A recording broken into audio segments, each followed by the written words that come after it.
सुप्रभात बच्चों।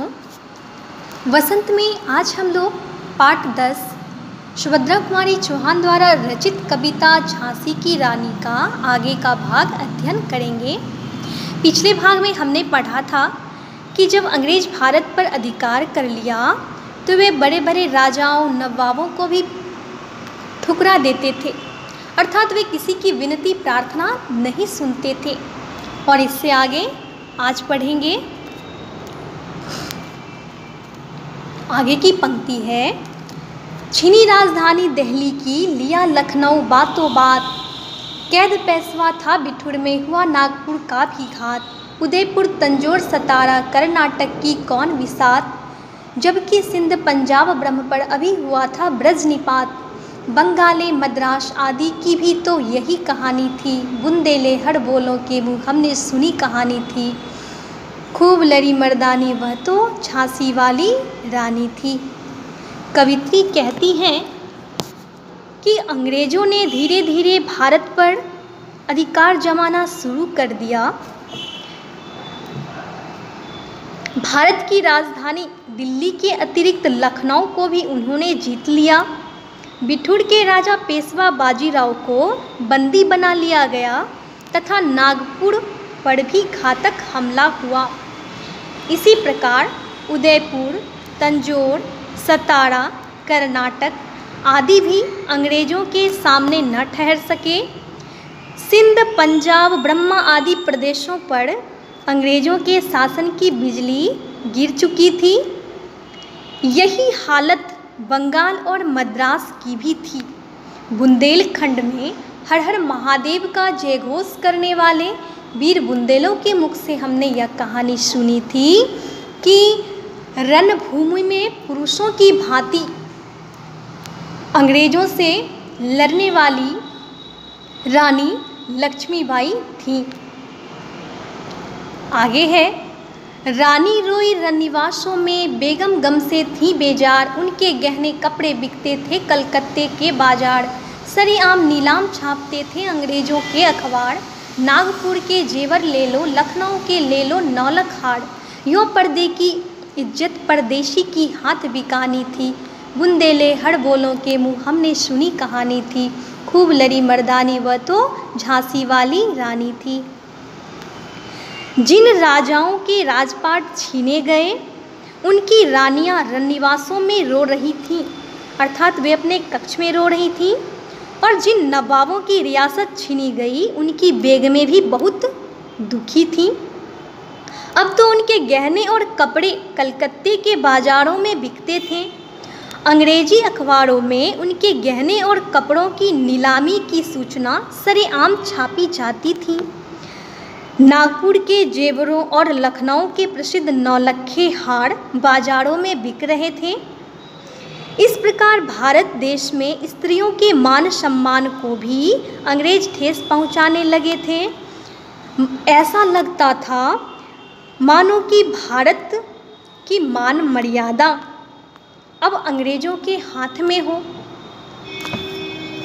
बुंदेलखंड में हर हर महादेव का जयघोष करने वाले वीर बुंदेलों के मुख से हमने यह कहानी सुनी थी कि युद्ध भूमि में पुरुषों की भांति रानी लक्ष्मीबाई अंग्रेजों से युद्ध की थी। कुटियों में थी विषम वेदना, महलों में आहत अपमान, वीर सैनिकों के मन में था अपने पुरखों का अभिमान, नाना धुंधु पंत पेशवा जुटा रहा था सब सामान, बहिन छबीली ने रणचंडी का कर दिया प्रकट आह्वान, हुआ यज्ञ प्रारंभ उन्हें तो सोई ज्योति जगानी थी, बुंदेले हर बोलों के मुँह हमने सुनी कहानी थी, खूब लड़ी मर्दानी वह तो झांसी वाली रानी थी। झांसी पर अंग्रेज़ों का अधिकार हो जाने से झांसी के रहने वाले सभी लोग अत्यंत दुखी थे और वे अपमानित अनुभव कर रहे थे। चाहे वे कुटियों में रहने वाले लोग हों या महलों में रहने वाले, उनके मन में अत्यधिक वेदना था। वे अपने अपमान से दुखी थे। वहाँ के वीर सैनिकों के मन में अपने पूर्वजों की वीरता पर अभिमान था, अर्थात गर्व था।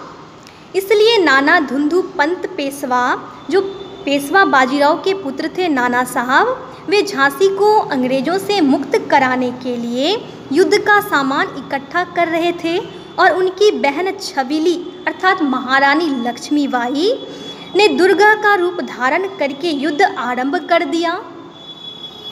इस प्रकार इस युद्ध के शुरू होते ही झांसी के जो वीर सैनिक थे वे युद्ध की अग्नि में कूद पड़े, अर्थात वे युद्ध में हिस्सा लिए उन्होंने भी।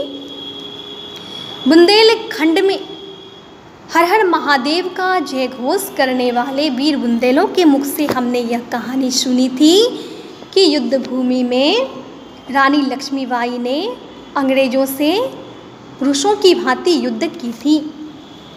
आगे है, महलों ने दी आग, झोपड़ी ने ज्वाला सुलगाई थी, यह स्वतंत्रता की चिंगारी अंतरतम से आई थी। झांसी चेती, दिल्ली चेती, लखनऊ लपटे छाई थी, मेरठ कानपुर पटना ने भारी धूम मचाई थी। जबलपुर कोल्हापुर में भी कुछ हलचल उकसानी थी। बुंदेले हर बोलों के मुँह हमने सुनी कहानी थी, खूब लड़ी मर्दानी वह तो झांसी वाली रानी थी। अंग्रेज़ों से युद्ध करने और देश को स्वतंत्र कराने के लिए महलों तथा झोपड़ियों में रहने वालों के मन में एक जैसी आग जल रही थी। देश को स्वतंत्र कराने की भावना उनके हृदय से निकलकर आई थी। झांसी, दिल्ली और लखनऊ में लोग अंग्रेजी सेना के विरुद्ध खड़े थे। उधर मेरठ, कानपुर और पटना में भी देश को अंग्रेज़ों से आज़ाद कराने के लिए प्रयत्न शुरू हो गए थे। जबलपुर और कोल्हापुर में भी देश को स्वतंत्र कराने की हलचल धीरे धीरे बढ़ रही थी। बुंदेलखंड में हर हर महादेव का जय घोष करने वाले वीर बुंदेलों के मुख से हमने यह कहानी सुनी थी कि युद्ध भूमि में पुरुषों की भांति लड़ने वाली रानी कोई और नहीं बल्कि झांसी की रानी महारानी लक्ष्मीबाई थी। इससे आगे का भाग हम अपने अगले वीडियो में पढ़ेंगे।